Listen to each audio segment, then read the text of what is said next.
ভারতের দিকে আমরা তাকাতে পারি, কিন্তু ওই আধিপত্যবাদী ভারতের দিকে আমরা ঘৃণা করেও আর তাকাবো না। যেই ভারত এতগুলো খুনের হুকুমকারী ওই খুনি হাসিনাকে আশ্রয় দিয়েছে, সেই হাসিনাকে এই বাংলাদেশে ফেরত দেওয়ার পূর্ব পর্যন্ত ভারতের সাথে বাংলাদেশের সম্পর্ক স্বাভাবিক হতে পারে না।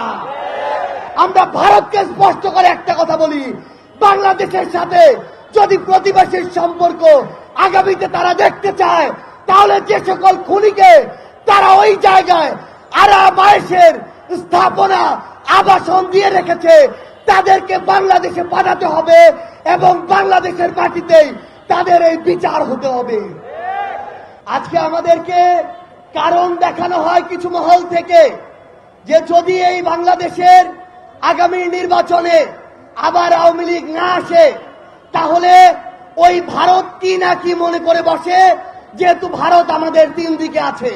আমরা স্পষ্ট করে এই অভ্যুত্থানের ক্ষেত্র শাহবাগ থেকে বলতে চাই, ভারতের দিকে আমরা তাকাতে পারি, কিন্তু ওই আধিপত্যবাদী ভারতের দিকে আমরা ঘৃণা করেও আর তাকাবো না।